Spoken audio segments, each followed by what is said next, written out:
हाँ जी बच्चों, शुरू कर देते हैं। अच्छा, शुरू करने से पहले एक चीज़ ज़रूर बोलना चाहूँगा, वो ये है बच्चे, आज की क्लास को बिना स्किप करे देखना है, ठीक है? क्योंकि आज की क्लास का ना जो एक एक सेकंड बहुत कीमती है, बहुत कीमती एक एक सेकंड। तो अच्छे से देखना है, तभी न्यूमेरिकल में मजा आएगा। मानते हो इस बात को? हाँ जी। और एक गलती मुझसे क्या हो गई थी, तो उसके लिए हम माफ़ी चाहते हैं। वो ये है कि नल पॉइंट वाली जो क्लास थी, उसमें मैंने बोला था कमेंट करके आंसर बताओ, और शोभित ने बिल्कुल सही आंसर बताए थे। मैं गलती से उसको रिप्लाई करना भूल गया था और आज मैंने कर दिया। तो बच्चे, शोभित सॉरी, और बाकी उससे कुछ सीखो। बाकी बच्चे जो जो देखते हो भैया, रिप्लाई जरूर किया करो, ठीक है? तो बच्चों, क्वेश्चन नंबर 1 न्यूमेरिकल की क्लास है, तो न्यूमेरिकल बनते हैं। हाँ जी, क्वेश्चन 1 की स्टोरी सुना देते हैं। If a charge body A having charge plus का 2q, मैं कह रहा हूं देख लो, पहले स्टोरी बता दूं।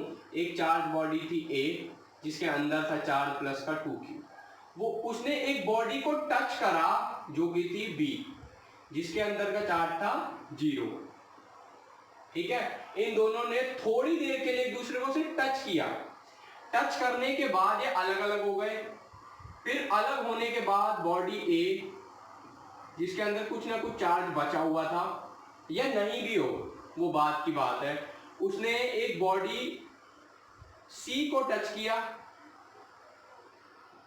जिसके अंदर था चार्ज प्लस का 2q, और वो फिर अलग अलग हो गए। अलग अलग होने के बाद बॉडी A और बॉडी C 1 मीटर डिस्टेंस के दूर थी, ठीक है बच्चे? ए और सी। हमको इन दोनों के बीच का इलेक्ट्रोस्टैटिक फोर्स निकालना है लास्ट में। क्लियर है? ठीक है बच्चे। अब देखो, एक बार पढ़ के सुना दूं। If a charge body A having charge plus 2q touched another uncharge body B, then A touched charge body C having charge plus 2q, find the force between A and C if they are separated by 1 meter। अब पहले आपको बोलोगे sir ये topic ऐसे लग रहा है कभी नहीं पढ़ाया आपने, तो सही लग रहा है। मैं बताता हूं बच्चे, गेम थी क्या। देखो, आपका स्टार्टिंग में ही एक टॉपिक होता है चार्जिंग। चार्जिंग का बेसिकली मतलब होता है भाई, किसी बॉडी पर चार्ज कैसे डेवलप किया जा सकता है। तो ये 3 तरह की होती है basically, charging by conduction, induction and third वाली कौन सी होती है, फ्रिक्शन, ठीक है? फ्रिक्शन तो आपको देखो, चार्जिंग बाय फ्रिक्शन, बॉडी को आपस में रगड़ो। स्केल को भी तो रगड़ते हो आपस में, सॉरी बच्चे, स्केल को सर में रगड़ते हो। इंडक्शन, बॉडीज को बिना टच किए। अगर आपने कमेंट करा सर ये टॉपिक आप डिटेल में पढ़ाओ, तो जरूर पढ़ाएंगे, कमेंट करना तुम्हारा काम है। और एक भी सेकंड बच्चे मिस मत करना, बहुत मजेदार क्लास है आज की। तो इंडक्शन में बॉडीज को आपस में टच नहीं किया जाता, इसका मतलब सर ये आप इस टॉपिक की बात कर रहे हो? जी हाँ, चार्जिंग बाय कंडक्शन, जहां बॉडीज को टच किया जाता है और वो आपस में चार्ज थोड़ा सा इधर उधर कर देती हैं। इधर उधर कैसे करती हैं, क्या मैथमेटिकल एक्सप्रेशन है, अभी बताएंगे। देखो बच्चे, आप जितनी भी बॉडीज को टच कर रहे हो, 1 2 3 4, कितनी भी हो सकती हैं, लेट्स से मैं कह रहा हूं n बॉडीज है, तो n बॉडीज पर जो टोटल चार्ज होगा, लेट्स से प्लस का 2q, माइनस का q, प्लस का 3q, माइनस का 2q, तो आप देखो टोटल चार्ज जो आ जाएगा ना, इन सबको प्लस करो, प्लस करने के बाद आ जाएगा 2q। बॉडीज कितनी है, अभी फिलहाल 4 है, तो 2q बाय 4, तो जो कि हो जाएगा q बाय 2। तो इस जैसे ही हम इन चारों को अलग अलग करेंगे, इस पर q बाय 2, इस पर q बाय 2, इस पर q बाय 2, इस पर q बाय 2, इतना क्लियर हुआ? देखो मैंने सबको प्लस करा, 1 2 3 4, चारों को प्लस करने पे आया प्लस का 2q, 1 2 3 4 डिवाइड बाय 4, 1 2 प्लस का q बाई 2। इसका मतलब जैसे अलग करेंगे इतना इस पे, इतना इस पे, इतना इस पे, इतना इस पे। क्लियर हुआ? Charging by induction, sorry charging by conduction. अगर मैं चार्जिंग बाय इंडक्शन, बच्चे कमेंट करना तुम्हारा काम है, मैं पढ़ा दूंगा। और चार्जिंग बाय फ्रिक्शन, अरे स्केल को सर में बहुत रगड़ा है, ठीक है? तो ऐसी कोई दिक्कत नहीं है। अभी सर इसको आप मिटाओ और काम शुरू करो। देखो भैया, और अगर मैं बोर्ड लेवल की बात करूं तो बच्चे आप सिंपल ऐसे ही दिमाग लगा लिया करो कि चार्ज आधा आधा बढ़ जाएगा। बैलेंस पॉइंट, नल पॉइंट की बात नहीं करते। देखो बैलेंस पॉइंट का मतलब है, लेट से बचपन में देखते थे ये है 2, ये है -2, ये है बैलेंस पॉइंट। इधर से भी 2 की दूरी, इधर से भी 2 की दूरी। लेकिन अगर मैं बोलूं ये है 2, ये है 8, तो 2 और 8 के बीच में क्या आता है मैं बताऊं सर? 5। यहां से भी 3, यहां से भी 3। तो आप बस दो चार्जेस के बीच का ना बैलेंस पॉइंट ढूंढ लिया करो, सिंपल। अरे अरिथमेटिक मीन ही तो है सर। अभी मैंने बोलता है अरिथमेटिक मीन, देखना जरा 2 + 8 डिवाइड बाय 2 क्या आएगा? 5 तो आएगा। अरे वही बात है, बैलेंस पॉइंट बोलो। लेकिन भैया इसको नल पॉइंट से आप कंपेयर बिल्कुल ना करें। तो बच्चों अब देखो, मैं आपको सिंपल समझाऊंगा। इन दोनों को प्लस करो, 2q आधा आधा गया, आधे का मतलब है अलग होने के बाद ये हो जाएगा प्लस का q, क्योंकि देखो प्लस का q प्लस का q आधा आधा बढ़ गया, मानते हो? तो प्लस का q, हाँ ठीक है, हाँ जी ये मेरे को लग रहा है, ठीक है। मेरे को लग रहा था भाई लिखने में कोई चीज तो नहीं कर दी मैंने। प्लस का q ये नीचे आया, और अब इनको आधा आधा बांट दो सर। आधा आधा बांटने के बाद आ जाएगा 3q/2, 3q/2। इतना क्लियर है? बिल्कुल होना चाहिए। अब मैं देखो बात करता हूं सर किसकी, तो इनके बीच का इलेक्ट्रोस्टैटिक फोर्स सबको पता है, कूलम्स लॉ के Q1 Q2/r²। 1 का स्क्वायर 1, तो उसको लिखेंगे नहीं, F = K 3q/2 dot 3q/2, 3 3 9 KQ²/4। ये आपका आंसर है। अच्छा तो क्वेश्चन, अरे बहुत मजा आया सर, देख लो।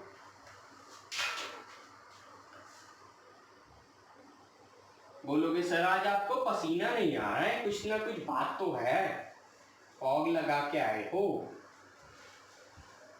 नहीं भैया, देखो सबको अपने लिए कुछ ना कुछ करना तो पड़ता है, तो हमने भी किया है। अब बात आती है, देखो question number 2, a system has 2 charges. दोबारा बोल रहा हूं, a system has 2 charges QA की वैल्यू मैंने दी है आपको, कितनी दी है सर? एंड QB कितनी दी है सर? अब देखो मैं कह रहा हूं part number 1, name the system. Sir कोई गधा भी बता देगा। Electric dipole. Part 2, find the net charge of the system. ये मैं करवाने ही नहीं वाला, ये कमेंट तुम्हें करना है, ठीक है? कमेंट जरूर करना है। 3, find the magnitude of dipole movement. Basically देखो मेरे को डाइपोल मूवमेंट निकालना है पार्ट नंबर 3 में। पार्ट 2 में आपको net charge of the system निकालना था, डाइपोल मूवमेंट निकालना है। लेकिन बोलोगे अरे सर कुछ दे तो दो, ऐसे पता ही नहीं लगेगा। तो मैं दे रहा हूं भाई, देखो QA के जो कोऑर्डिनेट्स हैं, QA के कोऑर्डिनेट्स हैं आपके 10 4 2, और ये सब मीटर में दे रहा हूं, ठीक है बच्चे? QB के कोऑर्डिनेट्स हैं वो है 5 -9 -10, ठीक है? अब देखो सर याद करो, P होता था Q.2A। 2A होती थी डाइपोल लेंथ। डाइपोल लेंथ सीधा सीधा मतलब है distance between the two charges, distance between QA and QB। Coordinates हैं 11th की 3D याद करो। ओए याद आ गई सर। 11th की 3D अगर तुमने याद कर ली तो सर डिस्टेंस फॉर्मूला लगा देते हैं। डिस्टेंस फॉर्मूला अगर देखो भाई कोई मेडिकल का बच्चा है तो उसके लिए लिख देते हैं 10th वाला याद है, तो कुछ एक्स्ट्रा होने वाला है और कुछ नहीं है।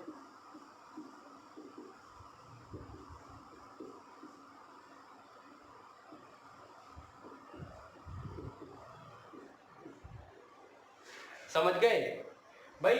इन दोनों के कोऑर्डिनेट्स दे रखे हैं तो इन दोनों के बीच का डिस्टेंस जो कि डाइपोल लेंथ है मैं ये नहीं निकाल सकता क्या? 11th की 3D डिस्टेंस फॉर्मूला, इसका स्क्वायर इसका स्क्वायर इसका स्क्वायर, साफ साफ दिख रहा है। अरे वाह वाह वाह, ऐसे हो जाए तो कितना अच्छा लगता है भाई। चलो बच्चे अब देखो Q तो आपके पास पहले से ये सबको पता है। इन दोनों में से किसी एक का मैग्नीट्यूड उठा लो क्योंकि दोनों का मैग्नीट्यूड सेम है। 2a की बात करते तो 2a डायरेक्ट निकालने वाला हूं मैं। देखो भैया माइनस करो तो 5 आया, 5। इसको माइनस करो तो सर माइनस माइनस प्लस हो जाएगा।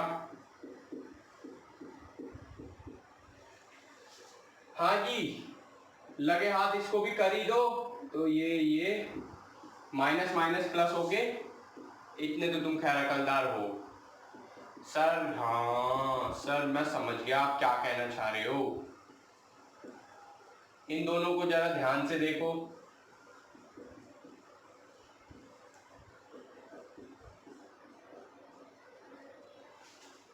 टू ए दिख गया। अब सर देखो रही बात P की, सर वो कोई गधा भी निकाल लेगा। क्या करना है simple, P is equal to बच्चे देखो Q मुझे याद है 3 माइक्रोकुलाम इंटू 2a 13√2। और जिसको माइक्रो लिखने का शौक है तो सबको पता ही होता है, वो देखो आपके मन की बात है माइक्रो का मीनिंग। मैं नहीं लिखने वाला फिलहाल। 13 3 जा 39√2 माइक्रोकुलाम मीटर।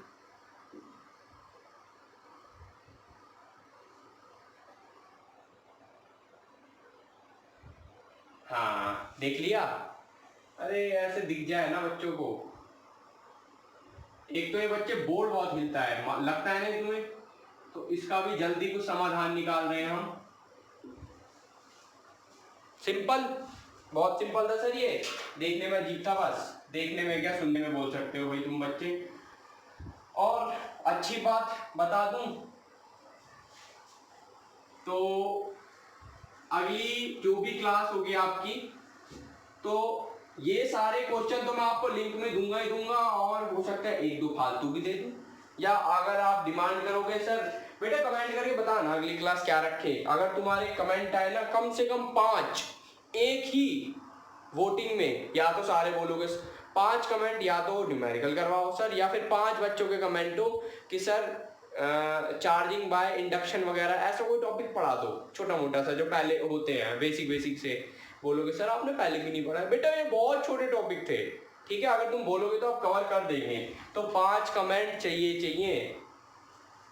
हाँ जी फाइंड द क्वेश्चन नंबर 3 पे आते हैं। बोल दो sir. Find the electrostatic force between the total negative and the total positive charge extracted from 100 ml of water kept at 10 centimeter apart। भाई देखो 100 ml of water,